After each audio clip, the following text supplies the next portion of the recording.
Yay, we are going live. I know this always takes a second to show on my side, but happy Tuesday, besties and bosses. How are y'all doing? I am back in the city, so we should ideally have better Wi-Fi today. And today I should not be having us drop 4 times. If you watched last week's live stream, it was a comedy of tech eras because this dropped, I think it was 4 different times. So for all of you who hung with me the whole time, thank you. I think there's still a few comments that I have to reply to. So I will make sure I get back to those after today. I was traveling last week, so I haven't had a chance to catch up with all of the comments from last week. Hey, Stephanie, nice to have you here. And whoever else is joining on, say hello. Nice to have you.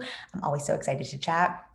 Today's conversation, I feel like this is one of those ones. Well, I'll tell you where it came from. Speaking of like all of you, I say this, I feel like all the time. I want to be a service to you. This is for you. I'm doing these for you. I always want to be a resource for all of you in your business so you can, have the tools and resources to make more money on your terms.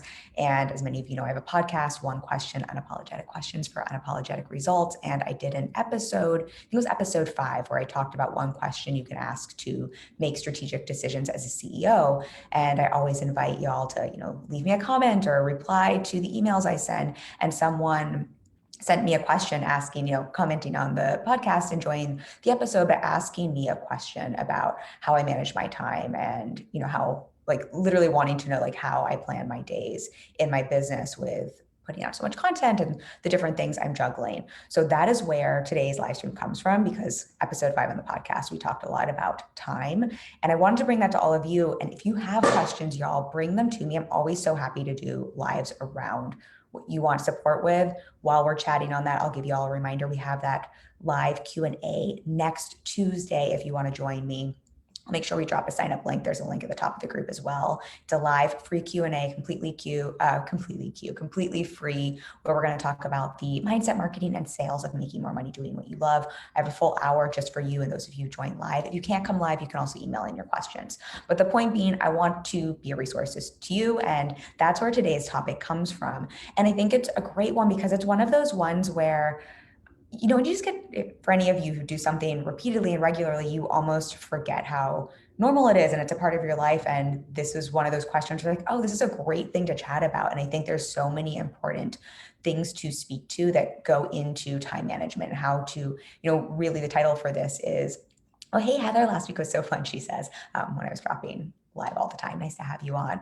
But so much of what I want to talk about today, which is going to be time and how I manage my time for really that ROI. But I think there's just some concepts I want to talk about in terms of how I think about time, not just how I plan, but really how I think about time in my business, that we've probably touched on in different live streams in different ways, but I think are a really great thing for us to review. And some concepts that I'm sure people talk about this.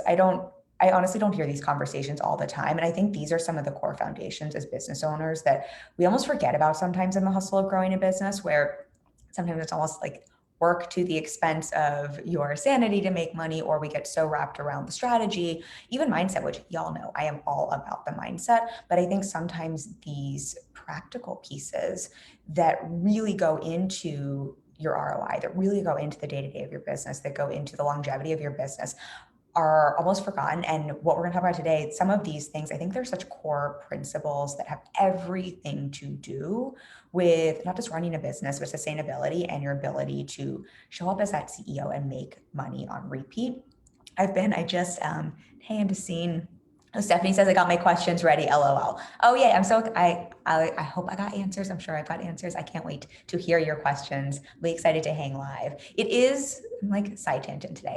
It is very early, y'all, because I have to do it before my client calls. You'll understand why as we talk about this today a little bit.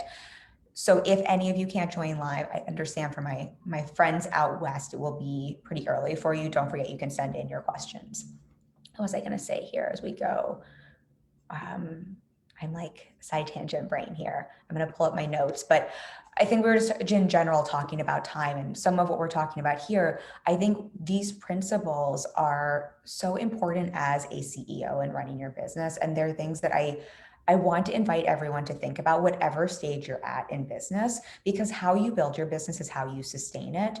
And I think some of these principles really do tie back into mindset and into boundaries and into different things you need to know in your business. And again, it's so easy, I think, to almost think like, oh, time management, how do I organize my time for a better ROI? Like, I'll worry about that later. I'll worry about that when I'm scaling, or that must be nice for Kim because she's got a team, or whatever can go on in our brain. And what I want to let you all know is I'm going to share where I'm at today. This is what I was going to share earlier, but I'm just celebrating my 5th year in business. Yay.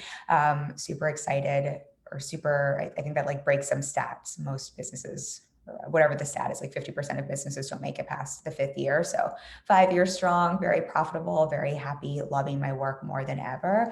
And some of the things we're going to talk about today, these are the same things I was doing in year one on day one. And I don't know that I could have sustained a business for 5 years and sustained profit for 5 years if I wasn't leveraging my time, if I wasn't managing my time, if I wasn't really clear on the value of my time in my business. So hopefully that makes sense, that this is one of those things really and truly important at every stage of the game. This is also how you keep growing.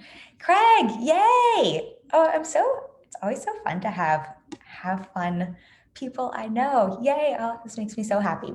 So as I'm chatting, y'all, throw your questions at me. This is going to be, again, I'm sure things some of you have heard before, but I want to really focus this through the lens of your time in your business and help you understand how I'm looking at my time in my business, and really looking at time as something you can leverage for a return on investment. So I think a great place to open with this is really that concept. And I know you've heard this before, but just to open here, that concept that really when you're building a business, you have two assets to help you build your business. You have time and you have money. And time is what I would say is one of our most valuable, if not our most valuable asset, because money in general, I believe you can always make more money. I think that is a renewable resource. Time is not a renewable resource. We can save time, we can leverage time, but once you use your time, once you expend your time, you're not getting that time back. Many of you know, I lost my father last year, and it just has made me that much more acutely aware of how important it is to be intentional with our time. And one of the things when I'm looking at my business and when I'm looking at my time is being very clear and intentional with where my time is going in my business, and really being clear and intentional that I'm spending my time in my business in a way that brings me a return on that investment, my time.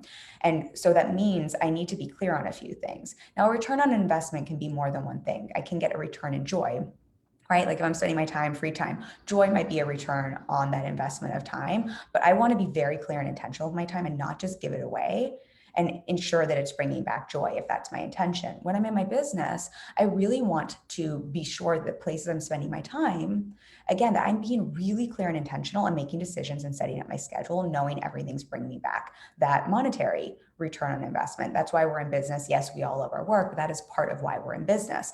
And I think one of the places that saps businesses energy, and the reason people don't make it to year 5, or one of the reasons many businesses fail, is because there isn't that intentionality and there isn't that clarity on what's actually driving that return on a time investment. So at the start of your business, this might mean that you're literally spending more of the time yourself in your business to get that ROI. As you grow, some of this might mean that you're delegating or you're automating to team members.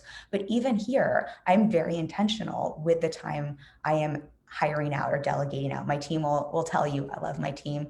If any of y'all are watching, I love you so much and appreciate you. And they'll probably tell you I'm a little bit of a control freak in terms of being really clear on tracking our team hours, not because I want them to rush or I don't trust them or anything like that, but because of what we're talking about here. I'm very clear in my business that we want to be intentional with where every half an hour, every hour is being spent, not from like a micromanaging standpoint, but really from this standpoint of, are we ensuring that the time that's being spent in business is directly correlated to an ROI and that it makes sense, and that we're not spending time on activities or wasting time on activities that could be better used somewhere else? Because if I'm not doing it, I'm still paying someone else to do it. That is, time is money, right? And that is, even if, I don't specifically, like personally have to use my time, I want to make sure the business is still using its time very intentionally to bring in that ROI. Let me just check in with y'all.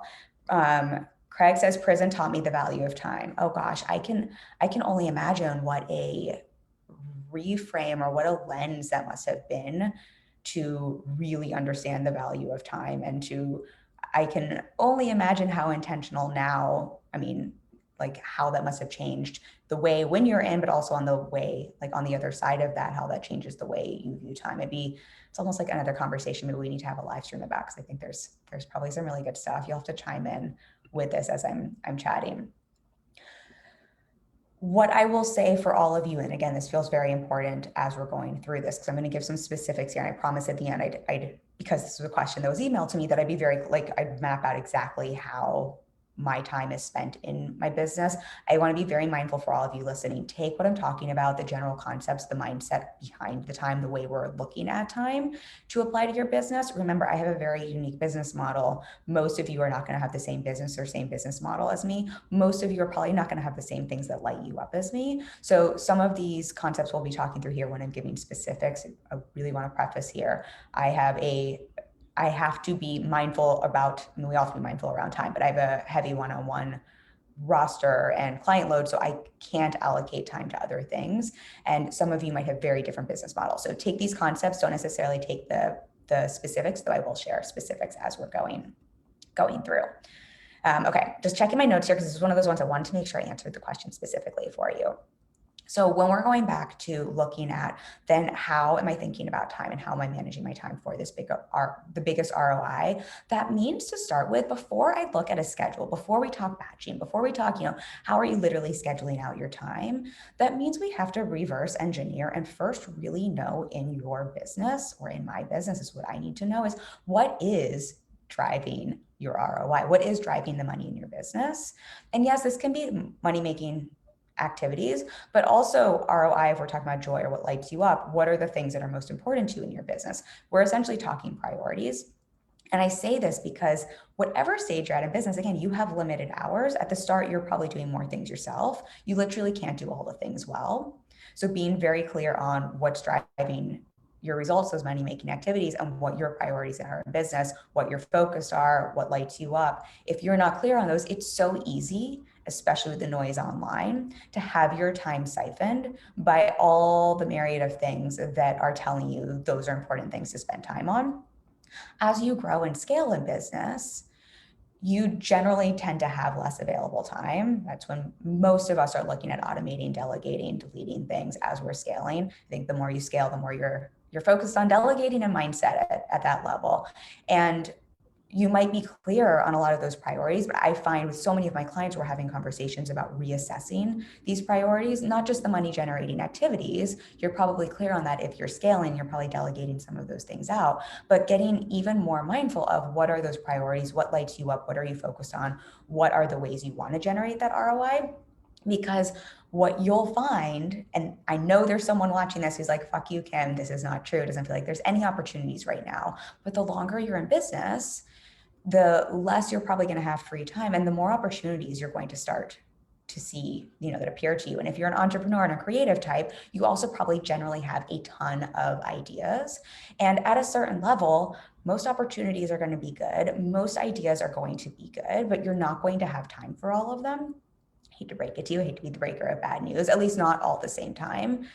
I have a few clients where this is literally what we spend so much of our time on calls talking about, because it can be really confusing and frustrating. We've got all of these amazing, viable things you could spend time on, and having to really get clear on what are those priorities, what are those focuses, what are those things that get your time and that are moving you to the ROI you want to generate in your business, and that are those money generating activities or that top focus in your business.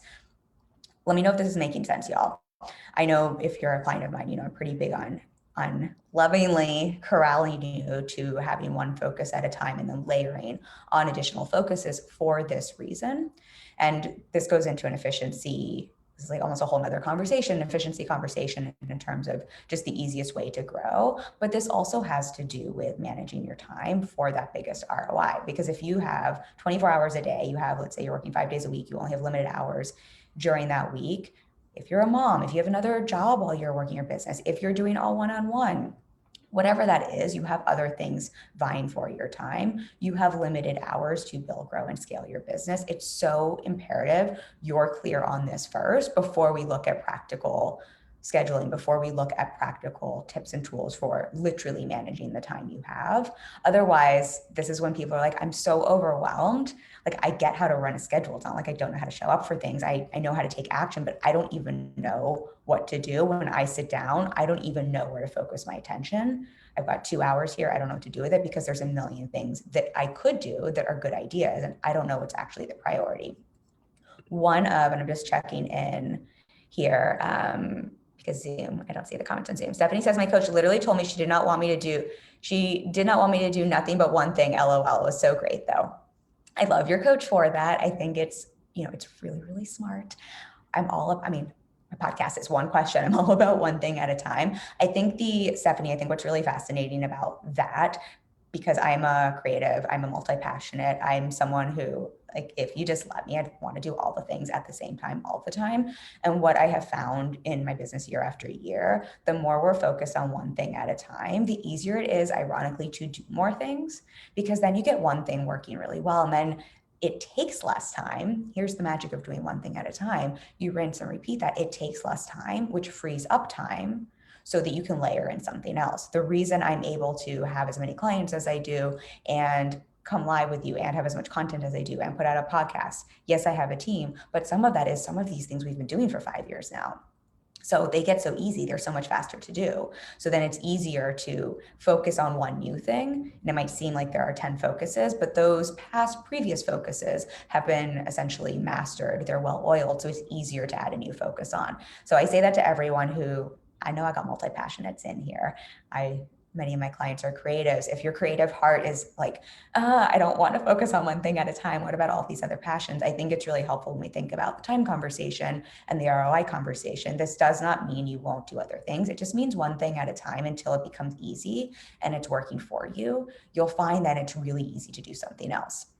Sort of like, this is like the silliest example, but it comes to mind for me. If you think about babies or kids, when they're learning, their motor skills, and maybe they're learning to crawl or walk, that's like all they focus on. And first they got to learn to like crawl and master that. Once they learn to crawl, they can learn to walk, or they can, then they can learn to run. Or if you think about a sport, I'm such a like basic sports person, a runner, but I used to be a dancer. So we'll go with dancing. If you think about something like dancing, you might focus on one dance and learn the moves for that. But once you've mastered that one dance, you can learn another one, because that other one is memorized. It becomes easy. It's repetitive. You can just do that in your sleep, and then you can add on another one. Kind of the same thing in business. So hopefully that makes sense, y'all. Stephanie says, yes, I want to do all the things. I hear you, lady. This is the way. Here is the irony. Doing one thing, focusing on one thing at a time, not only helps you manage your time for that better ROI, it also literally helps you do all the things. Like, that is the path to doing all the things. If you want to learn all the dance moves, you have to learn one dance first and master that. Promise, promise, promise. You still get to do all the things. We just get there one thing at a time. Craig says multi-passionate. I love this. I don't think I coined that term, Craig. I think it's Marie Forleo, just to give credit where credit is due, but I love the term. And I feel like it's so important to say, because I preach focus all the fucking time. And I'm also a multi-passionate, and I have many multi-passionate clients. So I want you to know both can coexist, both can be true at the same time. It's finding that sweet spot to make that work. So one of the ways, and then we'll go into some of the more practical things when it comes to time management that I'm sure you've heard about before. But one of the concepts, I'm sure you've heard this before too, but I find really helpful, and this is something that I think goes into your strategy and goes into what helps you make money in business when we're looking at time, and how do you manage your time, and how do you get clear on those priorities in business. Something I chat with clients about, and this goes back to focus quite a bit, particularly my multi-passionates, and particularly those of my clients who are scaling and they're getting like, I want to do all the things. And like, now it's time to add on a shiny, complicated strategy. One of the things we talk about quite a bit is the 80-20 principle. So for those of you who haven't heard this before, this generally states, this is generally the concept that 80% of your output comes from 20% of the action you're taking. 80% of your results comes from 20% of action. So what this means is, if you look at your business, the majority of your, if we say this a little more simply, the majority of your results in business, the majority of the clients you're booking, the majority of the sales you're making, the majority of the money that's coming in is coming from most likely from 20% of your action. Meaning, if we look at your strategy and you are someone who's multi-passionate, you're wanting to do all the things, and we can get really clear and focused, there's probably 1 to 2 things you are doing that is bringing in the majority of your results. Let me know if this makes sense. Let me know if this feels true for you. So I know when I was starting my business and starting to get booked, I used this principle. I had to get really clear. What were the few things that were what were the few small things I was doing that were giving me the biggest results? Because again, there's a million fucking strategies. There's a million things you could do. They all work, but we want to, if we're looking at managing time, and I know I've talked about this in different ways, get clear on what are the few things that are driving the biggest results, because this is how you leverage your time for the biggest ROI. Looking at what is that 20 that's driving the 80% of results. And then here's the bitch of it. Then being willing to start to say no, if we're choosing that 20 to say yes to, and we're focusing on one thing at a time when we're scheduling, being willing, being disciplined enough to start to say no to the other 80%. This can also go with focus. What's that 20% you're focusing on? So this is one of those things when it comes to when someone asks me, you say you're really intentional with your time, Kim, you were talking about that in the podcast. How do you manage as many clients as you do, and you're on calls all day and you have content going out, and et cetera, et cetera? How am I managing time? And then also making sure I'm managing time and leveraging it for an ROI. One of the ways I'm doing this is I am so incredibly clear on that 80-20 in my business. And I'm always reevaluating this, which means I'm always looking at, are we saying yes, me and my team, to that 20%? And then are we not filling in the free gap time with that other 80% that could bring in some results? It's then how do we literally start to cut that out? I know I've talked about on here and on the podcast in another episode, I was talking about Clubhouse. I got all the love in the world for Clubhouse. Clubhouse is a great app. I have clients who are using it really effectively to bring in clients. However, for me, it is not part of my 80-20. It is not part of the 20% that's bringing me in 80% of my results, nor is it something I can give to my team that's part of my 80-20, which means when I'm looking at the 20% we're making sure we're going to fill my time, my calendar in with, I'm not then saying, okay, so it's not part of my 80, it's not part of that 20%. That means we're just going to schedule a little bit of time for Clubhouse because it's part of that other 80% that could bring me results. Because absolutely, if I hung out on Clubhouse, it would bring me some results. What we're looking at is then how do I say no to all of those things? The same with all the love in the world for summits. I get requests for summits all the time. It's not part of my 80-20. It's not part of where I have time in my schedule for things. So part of this becomes, I'm really clear on this. This kind of goes to the question I asked in episode 5 on the podcast, which I won't give the question away. You have to go listen to it, but it ties into what we're talking about here, which makes it a lot easier for me to set and hold boundaries around my time when it comes time to schedule. And this is a way I'm able to manage my time because I'm on client calls and supporting clients in Basecamp for a majority of my day. So I really do have very few hours I can dedicate to other things. It's so incredibly essential for me then to know if I have these limited hours, that those hours are really clearly planned on that 20% that's going to drive the most results. Otherwise, it's like I'm lighting money on fire. It's like someone just giving me $100 bills otherwise, and I'm just taking a fucking gasoline tank and a lighter and just creating a bonfire of money. That's what I think of when I think about my time. And that's the way I think about it when I think about saying yes to things that could be an opportunity, but that aren't part of that 80-20. Let me see comments here. Let's see. Heather says, yes, but it can be hard to figure out what is enough time to allow them to get results before trying something else. I hear you, Heather. Line is in water. I absolutely hear that, Heather. And I think you're absolutely correct. And what I will say, this is kind of a side tangent conversation, but my perspective when we're choosing what we're going to focus time on, those money generating activities in business, I really believe in the philosophy of deciding on what you're going to have work for you to get results and then committing to it until you do get results, meaning there isn't an option to try something else, which my clients will also lovingly tell you that I'm a pain in the ass about, unless it's really out of alignment. And instead using then that as an opportunity, if it's not working, to look at and refine what isn't working there. Is there something we need to address in the strategy or the process itself, or is there something coming up mindset wise? almost a whole nother conversation, but feels worth saying here because I think part of the same as well. So thanks for throwing that in there, Heather.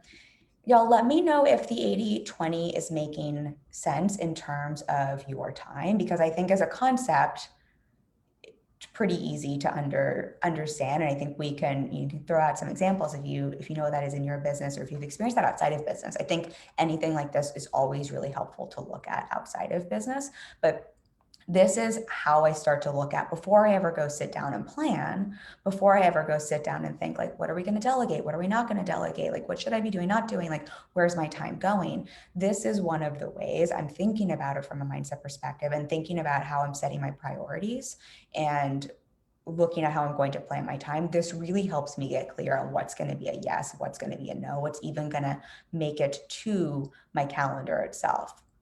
So hopefully that makes sense. And then I'm going to share one other piece, and I'll talk some of the practicals. Heather says that's a great point. Asking what isn't working, what's getting in the way. Yes, exactly. What isn't working, what's getting in the way? Or have we just not given this enough time? Again, kind of a side tangent, but I just got to riff with you, Heather, because I love getting these comments. I think there's just something so fascinating, and y'all, I know I've said this before, I'm going to say it again because it just feels so important. This is something I chat with clients about a bit because I think it's one of the most challenging parts in business when you're working a strategy consistently and the results haven't shown up yet. I call it the gap. Other people call it something different. This is really common in business.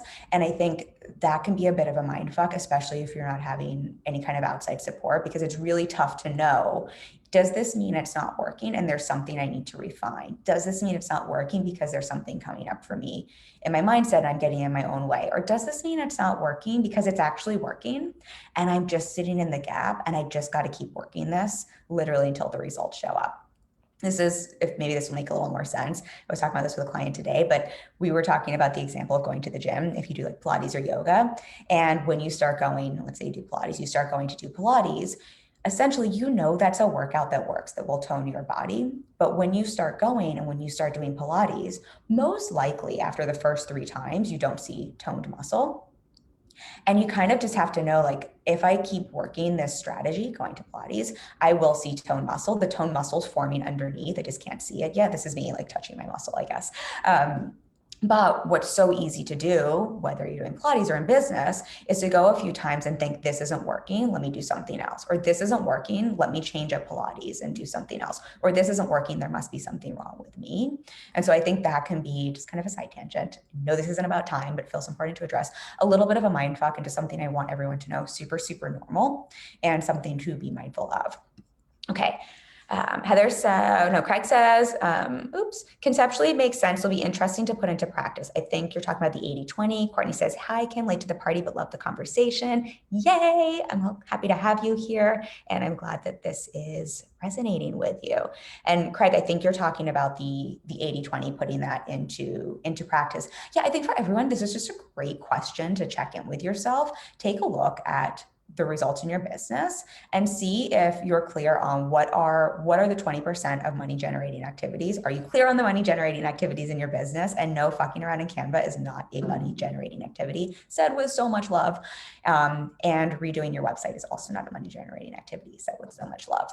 But are you clear on the 20% of activities, the few things that drive the biggest results in your business? And if not, really great place to start when we're talking about managing time. And if you are, really great place to check in and see, are those activities getting a priority in your calendar? Because I find that's always interesting when I'm talking with clients and they're like, I'm not making the money I want, not getting the ROI, right? I'm putting so much time into my business. I'm spending so much time. Sometimes I'll have clients do a time audit, and it's really interesting when we look at their time audit. It's not that they're not being productive. It's not that they're not focusing on their business, but when we actually look at where their time is going, there's not very much time being allocated to that 20% that's driving most of the results. There's a lot of time being put into other activities that seem important, but when we're actually looking at it, aren't really driving the results they want. And side note, if you do time tracking, I know one of like the best things when I time track, I'm always fascinated by noticing the mindset stuff that comes up around time tracking. And I think it's really interesting to notice how much time you're thinking about doing certain things versus how much time you're spending actually doing those certain things. So when you're looking at managing your time, highly recommend time tracking, by the way, but this is something to be mindful of and to check in with, because that will also affect your time management. Craig says, yep, 80-20. Perfect. So we're talking the same thing here.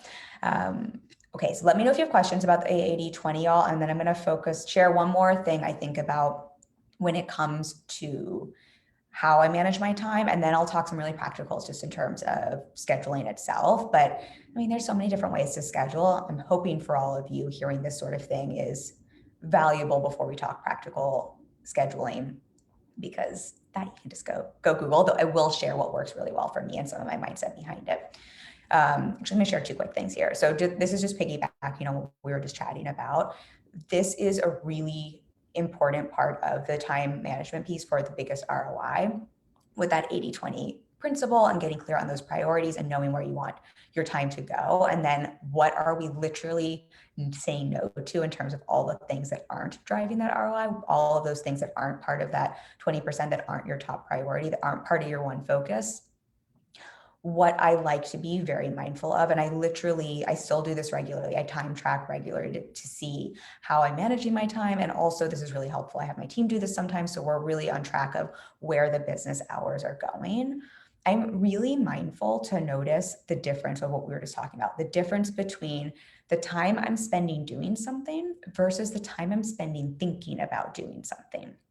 And that's going to go into planning, which we'll talk a little bit about scheduling and planning when I go into some of the practical steps here, but noticing that those are two very different things, and the brain wants to collapse them to mean one thing.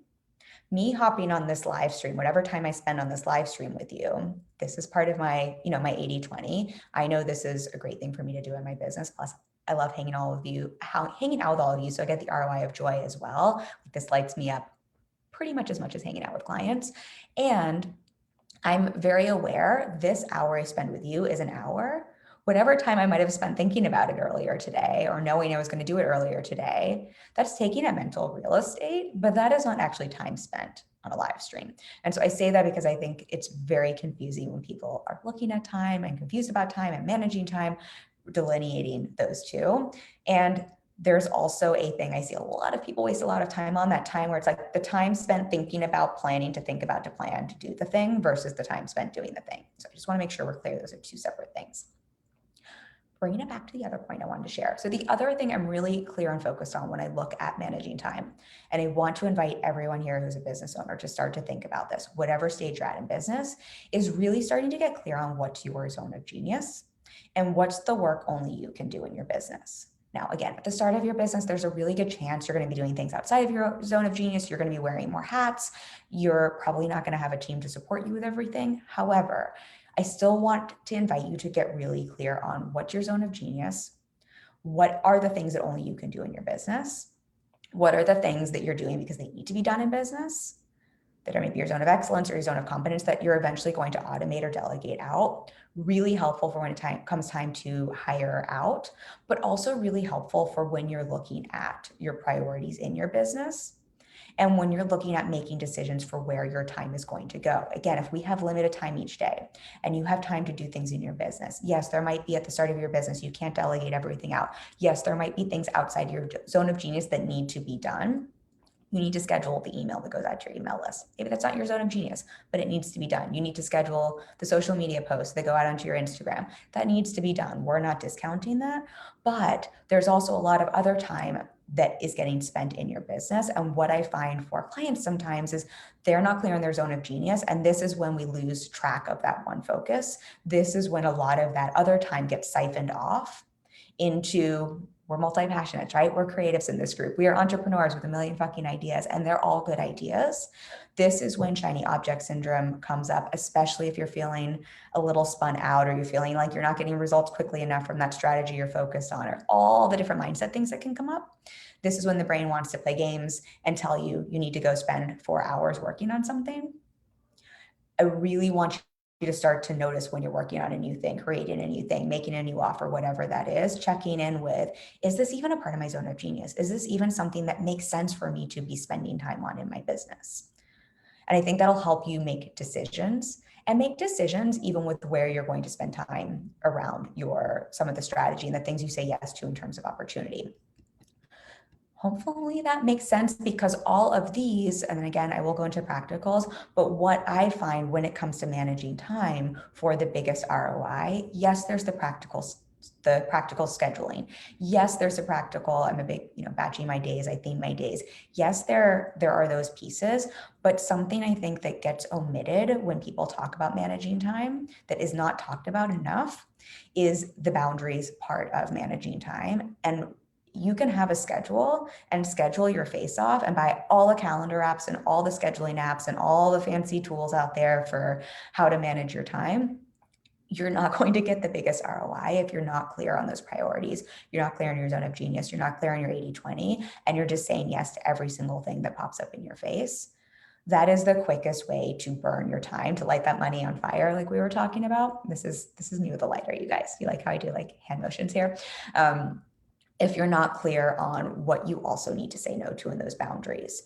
I love the Warren Buffett quote. I feel like I quote him all the time, but what's the difference between successful people and really successful people? Really successful people say no to almost everything. I'm probably butchering it a little bit, but it's along those lines. That's what we're talking about here. This goes, this is why I say zone of genius is so important, because this goes with things you could spend time on in your business. I know, for example, there are offers that I could sell that people would hire me for, that I could have done at the start of my business when I was struggling for money a little bit more, that I could do now, that I, could offer, that would, I'm sure, make me more money. But not only would they not leverage my time and probably burn me out, they're not a part of my zone of genius. So they don't make sense long-term. So I have to hold a really tight boundary around my zone of genius, around my priorities, around my 80-20, around what I want in my business, so that I can get that biggest ROI. And remember, ROI is, yes, money in your business. And remember, ROI is other things like joy and happiness and fulfillment and, peace of mind and not burning the fuck out. All right, checking for comments here. Let's see. Marie says, oh, I need one sip of water. It got colder today. Also, the heat's been back on. It always makes my throat dry. Marie says, one thing that I've been doing, instead of waiting until people say, do you have time to book on? I'm booking Tuesday, Thursday, and Friday. And that way I can say I'm booked out, not just I'm really busy, and also schedule time with my husband. Oh gosh, you're jumping the gun on some of the things I want to share. I love that.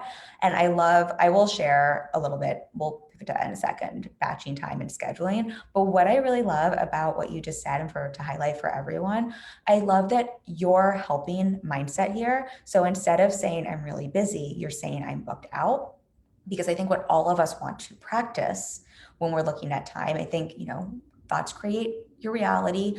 Thoughts, what you tell yourself, what you think repeatedly, what you focus on expands. What you tell yourself repeatedly is what you create. If you're telling yourself, I'm so busy, I'm so busy, I'm so busy, you create, I'm so busy, I'm so busy, or that frenetic energy of feeling so busy. If you say, I'm booked out, I'm booked out, I'm booked out, such a different mindset and energy to that. So love, love, love, love, love that. Marie says, part of what I'm curious about is, do you schedule exercise from 6 to 7 a.m. 2 days a week and an hour for emails that are business related? I'm wondering about the work-life balance. I'm absolutely going to answer that in a moment. I promise I will. And Courtney says, love that approach. Yay, I'm glad this is resonating with y'all. So fun, because you never know with topics like this, because that's not what I usually talk about, how this lands. All right, so let's talk scheduling a little bit, and I'll answer some of those questions. If you all have other questions about my schedule, my business behind the scenes, I'm such an open book, so throw them at me while we're on this or on the replay. So happy to answer any and all of the things. So let me think of how to best approach this and share this with you. Again, this is what works really well for me. This is what I have refined over years. Take some of these ideas and what applies to you and your business. You do not have to do this the way I do this, but take some of these general concepts and ideas. So in general, what I really believe in business, I think the more, again, what we were talking about earlier, the more you can get clear on those tasks you're repeating, and the more you can repeat tasks and have one focus before you add on something new, like a new dance move, the easier it is to be efficient in business, the easier it is to get an ROI, the more well-oiled your business feels. So I'm always approaching scheduling in my business that way. Because of that, I'm really a stickler for repeating tasks in business, and the same with team. This also helps my team to be more efficient and helps them to have, to leverage the time they're using the most. If we're constantly repeating things and we're adding new things in one at a time, instead of me, bringing on a new team member and giving them 45 things to do, or us like having 5 new projects at one time. So I try my best to be mindful about that. We tend to look at the business month to month. So I have a general overview of the year, but I'm not someone creative minded, y'all. I don't like to plan. We have a general plan of what's in terms of like, I'm always launching 101, and I know, a couple months in advance, I have a general idea of availability and things like that for client load. But in terms of like content we're scheduling and marketing, we tend to look a month to 2 months out. I personally don't like to schedule more than that ahead because we have like a ton of topics. I'm just going to change my mind. And I know that about myself. I also know, especially the last year, life is happening, our world is happening. And so I like it to be easy for us to pivot and adapt if we need to. So kind of a little content planning, but that has to do with all of this. So we look out a month in advance. I'm really clear then on what's happening over the month. And then I like to break the month out week by week. So I'm very clear at the beginning of a week, what is happening? And I schedule my time in batched chunks of time.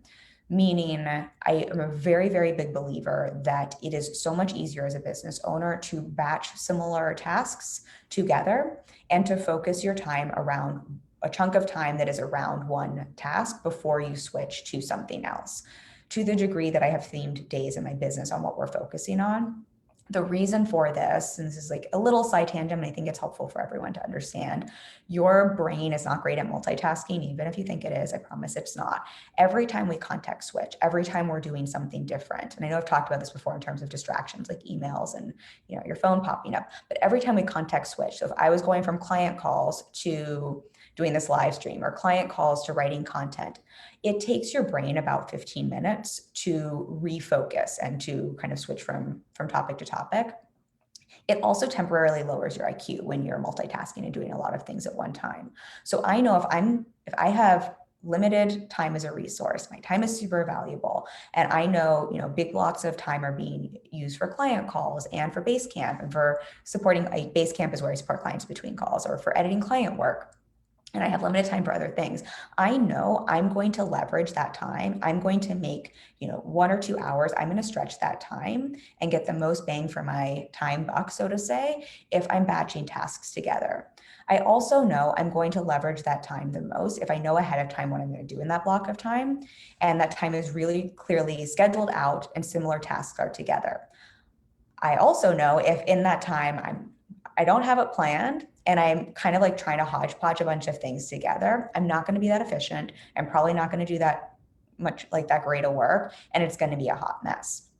And I feel like I'm just going to keep saying, I also know, I've also found over time, not only does the context switching multitasking make things more challenging and slow down your productivity, but I have found when you batch tasks together, if let's say I'm going to sit down and create so Monday's my content day, and I'll break down how I do that in a second a little more, but let's say I'm got a block of time for content.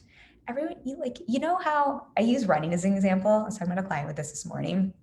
I don't know if any of my runners or people who are athletes out there, I have found for no matter, like I've been running for probably decades at this point, I rarely want to start my run. Like that's the hardest part. And then it usually takes me a mile or 2 to warm up. And then after I'm warmed up, I can run forever. Like literally I could just keep running. Maybe not forever, but for a long time. It just gets easier and easier and easier. It's kind of the same thing with batching tasks. I find sitting down to do it's the hardest. The first, 10, 15 minutes, the first post I'm going to write, the first promo post I'm going to write, usually the most challenging. And then I get into a groove and it just gets easier and easier and easier. So if I am batching tasks together, I know I'm just creating efficiency and I'm leveraging my time instead of trying to write one post here, one post here, one post on a Tuesday, one promo post on a Friday when I've got 15 minutes.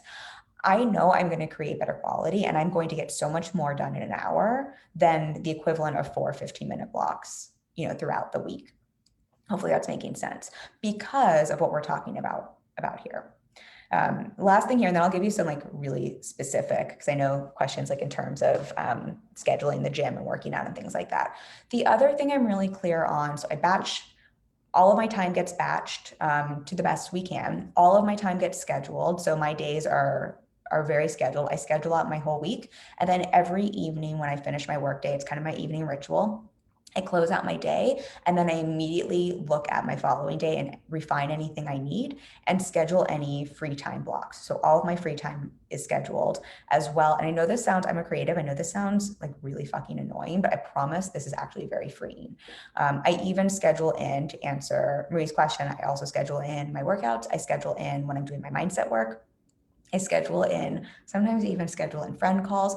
All of these things are being scheduled in. So I know a few things. I can really see where my time is going. I know I schedule in when I check in with clients in Basecamp, for example. So those are scheduled in just the same way my client calls are. It also means I know if I have free blocks of time, what I can use them for. So when I have a free block of time, I'm not like scratching, like, what the heck should I do with this time, and wasting that time in my schedule. And it helps me to say yes or no to opportunities that are coming in. For example, someone reached out for an interview for something. I'm sure it was an amazing opportunity, but I looked at when they were doing this and I could just very clearly see what was on my plate that was a top priority, that was part of my 80-20. And like part of my 80-20, part of my zone of genius is coaching my clients. Like that is priority number one in my business. So I can see like that's number one. My team is number two. Clients are number three. Like content or marketing is number three. Like I can see what's in my calendar, and it makes it very easy to say no to opportunities when they're coming in, or even to know when to waitlist clients, because I have a very clear understanding of my time. And I have a very clear understanding that if I spend my time on these activities, it's going to bring in money in my business. So if I give that time away, it better be for a really good reason, because I'm going to cost my business money. I'm going to light that money on fire, or I'm going to cost myself joy if I'm giving away, free time or something like that. So it needs to really be clear that the ROI of that activity makes sense for me. I'm going to give you like a specific rundown if y'all want, but let me see if there's questions here. Craig says, I've been adopting the batching strategy with writing content and you nailed it. The posts are flowing and there's continuity, I cannot say that word for some reason, that carries through across the posts. I love that you shared that as a reflection, because I think it's so nice for everyone hearing. I know you're a creative, so I think that's just great to hear. It's not just coming from me, because I know one of my biggest resistance points when I started scheduling and batching my time, like, you all, I'm an ex-actress, 10 years acting. I am a creative, emotional soul. I am also a multi-passionate, even though I preach focus. And I know some of this felt so constraining to me and constrictive, and like, how am I going to feel like I can breathe? And what I find is the complete opposite. I feel the more I schedule, the more I batch, the more I'm really clear and intentional on my time, the more freedom I have, the more I feel like I can breathe, the easier it is to be creative.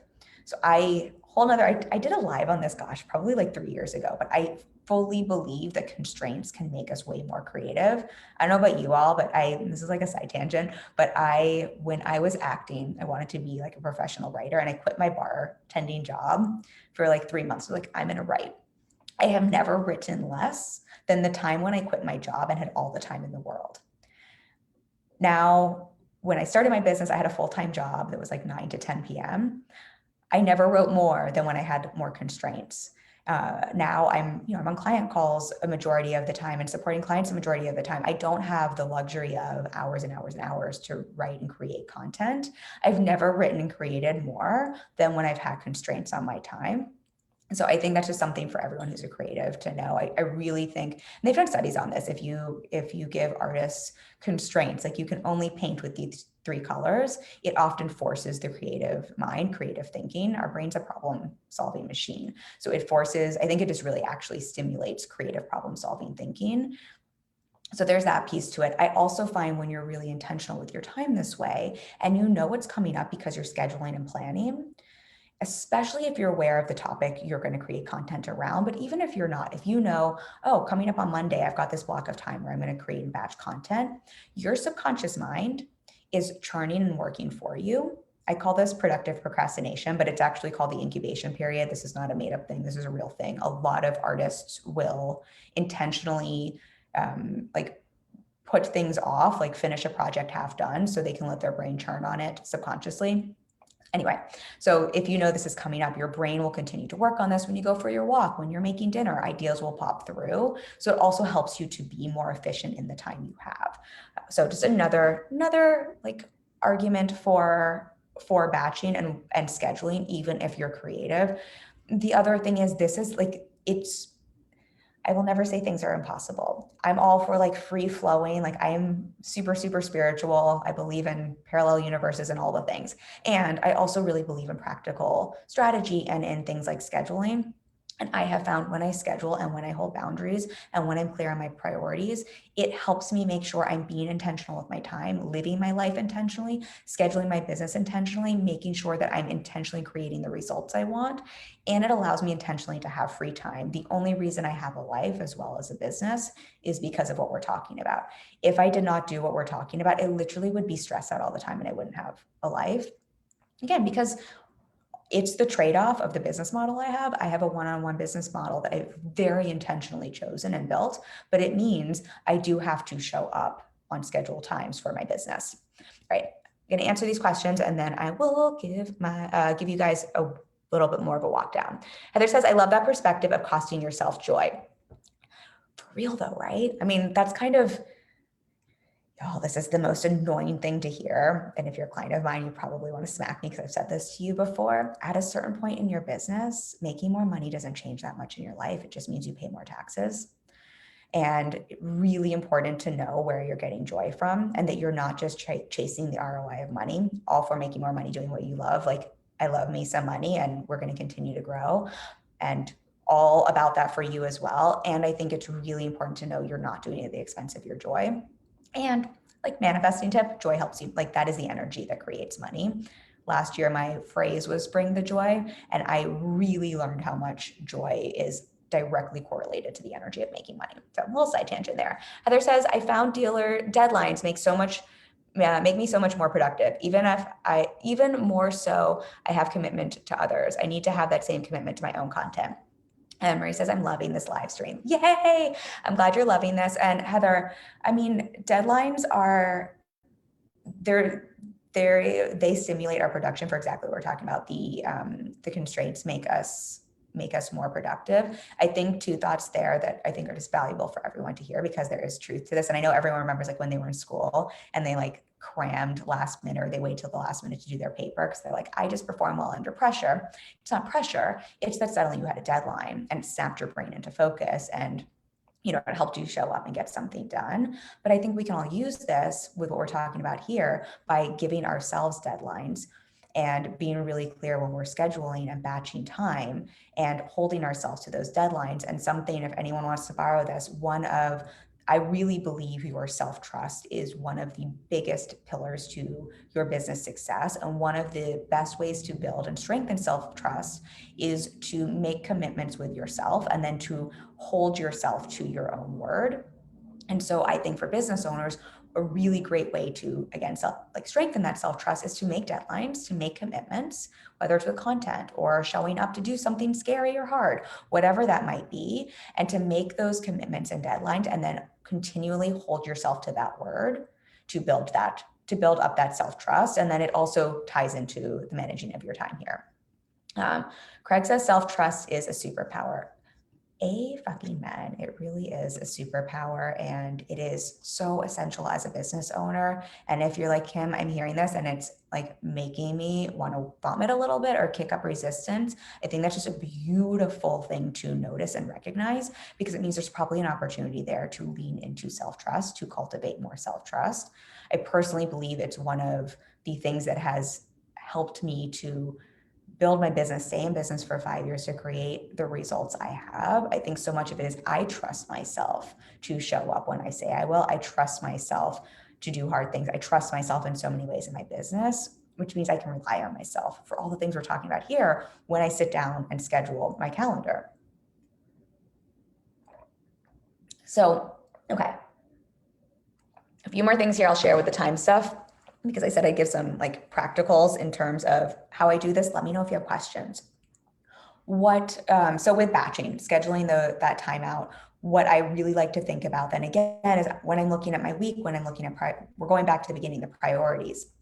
in my business and that 80-20 and my zone of genius. So I'm really making sure when we're batching time around things that fit those buckets essentially.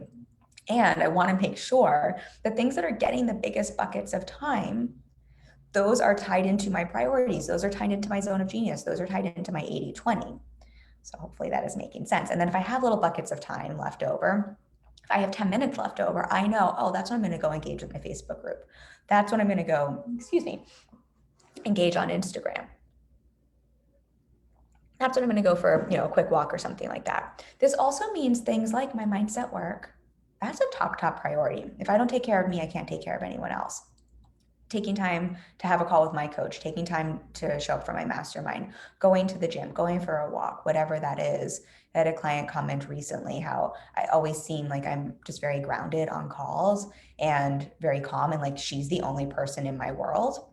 And she has a good idea of how many clients I have. And she was like, how do you do that? And part of it is what we're talking about here, because I'm so intentional in my time. I'm always making sure I'm scheduling those blocks of times based on those priorities, which means for me, beginning of the day, there's a batch of time that is all for me. Next priority is my clients. So there is a batch of time that's always for Basecamp in the morning. If you're my client, you generally hear from me, first thing in the morning. Those times might change depending on my day, like what's going on in my day and what we have going on. If I went to the gym or something like that. But that's literally scheduled into my calendar. Same with client calls. I batch those together. So I don't have, one call at 9, one call at 3, one call at 6, because then I would just be context switching. I tend to schedule my calls back to back. And if I do have 2 sets of calls during the day, they're still scheduled together. So we're staying, within similar tasks. Same for content creation, same for, working with my team. Same for if I were tomorrow, is usually when if I'm going to pre-record videos for Instagram, I'm doing those all back to back. So everything like that gets scheduled. The other thing I like to do, and this is something, take this if this resonates with you, don't if not, it's something that just works well for me. I like to theme my days. And it just helps my brain when I'm planning to make sure everything's getting done. So I very loosely theme them, meaning Monday for me is content and team. I always think like this is the beginning of the week. So it's when I have a time to check with my team. If I have team meetings, my OBM and I check in on Mondays. We have team meetings sometimes on Mondays. Like that's when that's going to happen. It's also when I'm batching a big chunk of content and prepping content for, we have a training coming up. FYI, there's a training coming up later this month. So it's like, I batched that on a Monday. I know what the topic is. All the promos are written. All the landing page copy is written. All of that's getting done on a Monday. So I theme my days. Tuesday is my live stream day. You know what I mean? So this is the focus, obviously self-client work, but I like to have this on a Tuesday. Wednesday is my client day. Obviously I have clients every day, but then I'm also thinking on Wednesday, I have a block of time where I'm just taking a look at things like, is there anything we need to do, especially for clients? Are we getting client gifts? Are we, anything we need to do in terms of managing clients on the back end, stuff that we need to do with the team. It's just a reminder for me to check in on certain things. Thursday is when I batch time for my podcast and things that happen on my podcast, as example. And then Friday, I have a batch of time for white space time, thinking time. I also batch a time for looking at money. So this happens on the weekend. So it's like each day has a little bit of a theme. You, again, do not have to do themes. For me, it works really well because it ensures certain things that are a priority are happening, that we're looking at those things. Even in my personal life, a little insight here. Sunday is my, this is when me and my guy have a set time where we review our week ahead. We review our finances. We review our priorities. We review, when we're going to be doing certain things so that we're on the same page. So we get that nitty gritty with time and scheduling and planning and kind of batching things out even together. That's when like groceries get ordered for the week or certain food gets prepped for the week or whatever that might be. It's kind of like our house couple check-in day, and we literally schedule time to talk about this. But the reason for this, I'm just so aware the more I grow, and this is why I'm sharing this with all of you. This is something I've been doing from day one of my business. I don't know if I wasn't doing that on day one, if I'd be here 5 years later.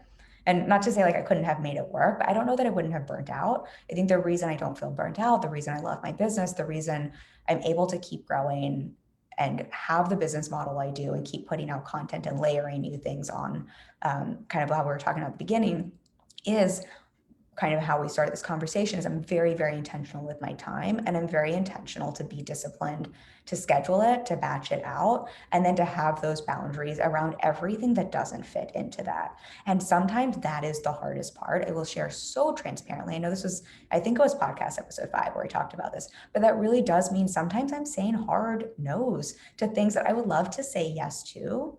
But there's literally either it's not, an 80-20, it's not a zone of genius, it's not a priority, but sometimes there are things that are a priority. Sometimes there are things that are a really great opportunity. Sometimes there are things I would actually really like to do.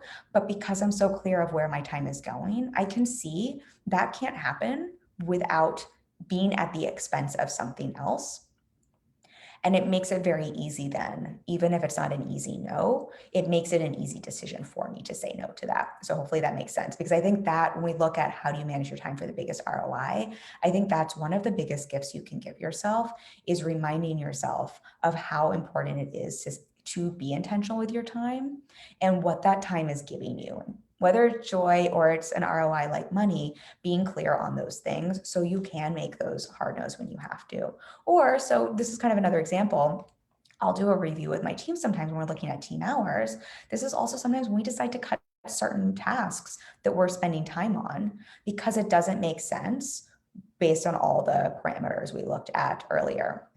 I'm just I'll check in on these questions, and then let me know if you have any other questions. I'll just give one last example here with kind of the team side of it, because I think that can be helpful. I may have shared this with y'all before. This is just a really simple example. We at one point were doing longer story slides on Instagram. So we had like a series of story slides and we like add GIFs to them. And I personally loved them. They were super fun. They performed well. But we started looking at the time that was going into making those story slides, uploading them with the GIFs, et cetera, and the return on that time, the difference doing those made to my business. And it was really easy when we look at the 80-20 and the zone of genius, everything we were talking about before. While those were awesome and I love them and we can repurpose those, they really didn't make sense in terms of ROI, which is why we scrapped team time for those. Doesn't mean my team was bad. It doesn't mean they weren't doing an amazing job with them. It just literally meant it didn't make sense to spend money on that for the time we were spending based on everything else we were doing and what we're talking about here in terms of knowing those priorities and knowing that 80-20, being able to get that ROI in your business. So hopefully that makes sense. Well, here's one last example here, because I think this is helpful. One more sip of water. I'm so parched, y'all. I think my podcast is another great example. Podcasts in general, unless you're editing yourself, they are an expense to record, to edit, to produce. And so I was very clear. I don't know that my team had a choice. We were doing the podcast, but that's one of the reasons I waited I had a podcast my very first year in business that I edited myself, and we put that on pause for many of the reasons we're talking about here with time.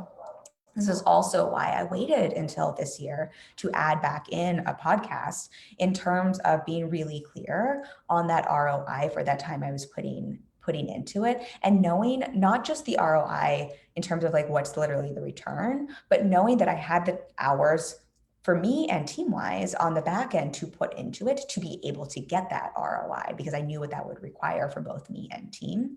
So just things that have helped me make decisions. And I offer this to you when you're looking at things like, yes, batching, yes, scheduling, yes, planning out ahead. I think planning out ahead, it's Brendan Burchard who talks about high performers, and one of the skills high performers have, and this is something you can cultivate. It's not like only high performers do this. This is how you can be more high performing, is they spend more time planning their time. They spend more time ahead of time planning what they're doing.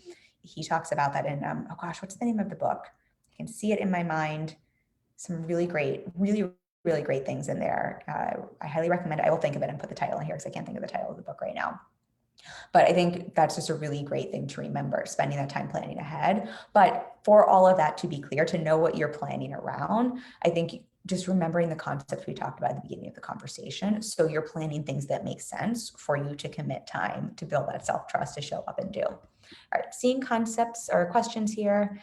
Let's see. I think Heather is where we left off. Heather said, that is something I have to work on. I definitely have habits carried over from the high-tech rewards thing. Totally hear that. I think that makes a lot of sense. Marie says, in my business model, can't realistically say I will only bid on Mondays, but has been working to say I will send the bid in the morning. Absolutely. And I think just to clarify, if I had a discovery or sales call with someone, I wouldn't say I'm going to wait until a certain day to follow up with them or to send them a reply.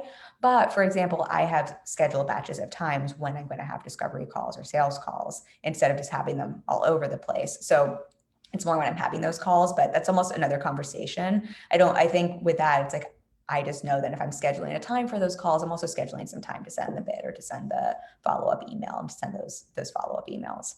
Craig says, and I think for everyone here, here's what I have found. The more disciplined you are and intentional with your time, the more then you also have freedom not to be disciplined and that things become repeated and easy. So you kind of just do it automatically. And then you also know, oh, it's really easy for me just to, it's not being undisciplined, but like just to shoot this email off or just to do this thing because you're not siphoning your time to distractions or just to like whatever thing pops up in your mind.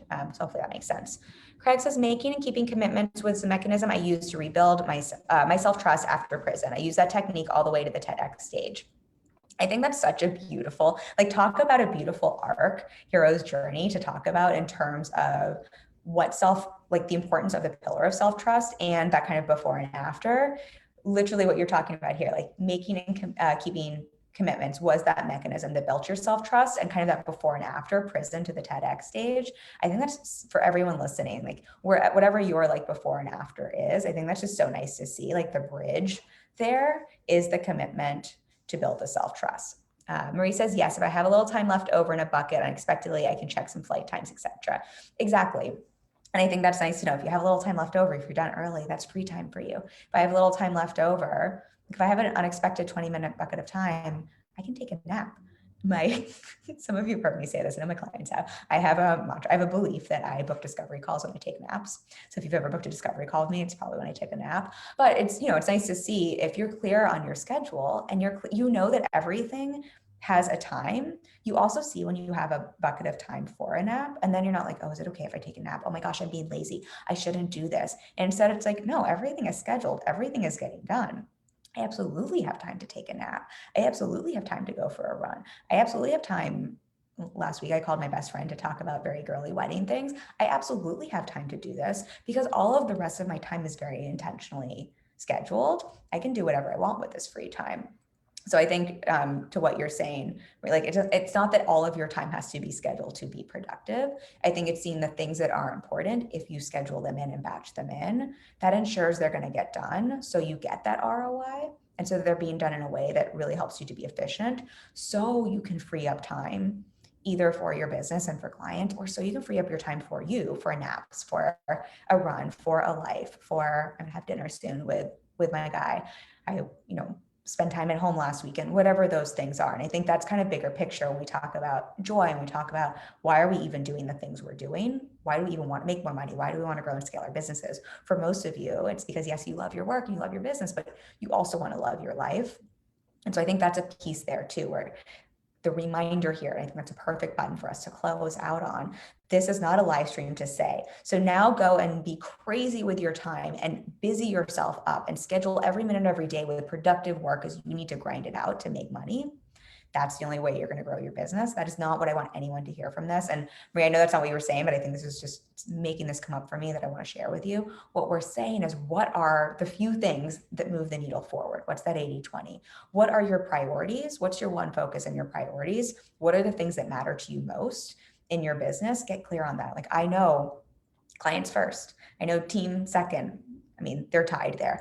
I know, kind of content marketing and all of you, like that's kind of the order of priority. Like, what's your zone of genius? Know those things, schedule out and batch your time so that your area, everything is scheduled out. There's a time for everything. Say no to everything else, and then protect that free time, right? Be intentional, protect the time you have scheduled so that you can also protect your free time so you can do the things you want that light you up. Take the nap, call the best friend, spend time with your fiance. I just like saying that word, whatever that might be, go travel. But the reminder there, this is how you leverage your time for that ROI, but this is also how you buy back your time so that you can be clear. If you're saying no to enough things and you're just focusing on those few things that drive the needle forward, this is also how you get your time back to have a life. This is how you can still be grounded, on client calls or whatever that is you're doing, instead of feeling all of that frenetic energy that happens when we're like trying to do a million different things at once. So I hope, let's see here. Discipline equals freedom. Yoko Wilnick. Am I saying that name correctly? Marie says, I love the enjoy the nap concept. Yes. Oh, there's a couple other comments here. Yes, absolutely. I absolutely make money and book discovery calls. I like to say I just make money when I take naps. Marie says, yes, if I have a little, oh no, that was a different comment. She said, I had a great experience a couple nights ago. I said to myself, I have absolutely nothing pending. And I turned off the computer and went and sat down on the couch and watched a movie with my man, Joe. I love that. I love that so much. And I will say, last thing here, when I talked about Friday being my white space thinking time, Fridays are, if I have more time for this, I will, but Friday is my day in my business where I will also intentionally plan. So this isn't like free time to go do whatever, but I'll intentionally plan in some time for, which I know we've done a live stream on. I'll have to find it somewhere and link it, but I will plan time just for thinking, for white space, for not working. And that is a time I absolutely protect in my business. That is a priority. That's part of my zone of genius. That goes into everything we were talking about. So crucial. So that does get scheduled. And I would highly recommend that to everyone. I think it's so game changing.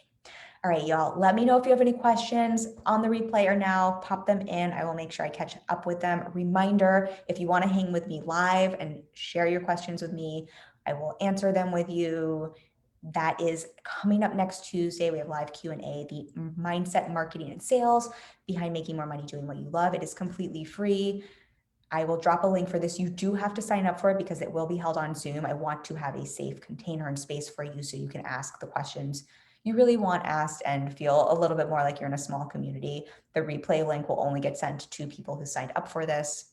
You will have a chance to email in questions. It's early in the morning because now this is what I was going to say. I batch my client call time. I'm really intentional with my time. So I knew the only time I could do this and show up and focus for all of you was in the morning before my day started. So we are doing this at 8 a.m.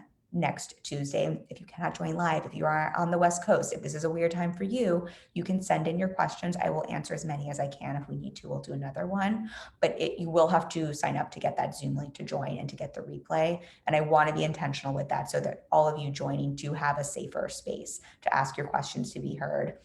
So you don't feel like it's just being broadcasted on, the Facebook group where there's a lot more people here. So I will drop a link for that. I would love to have you if you want to join us. If y'all like it, we'll do another one in the future, but that is next Tuesday. And I think that's everything I got here. Craig says, thank you. Thank you for hanging with me live, y'all. This was a long one. So thank you for giving me some of your time to be here. I know your time is valuable. It means so much to me. I don't take it lightly, and let me know if you have other topics you want me to jam on so I can be a resource to you and always make sure I'm using your time wisely when I'm sharing with you. I love you all so much. I will see you next week with another topic. Bye. I always do this on Zoom. I got to hang up over here.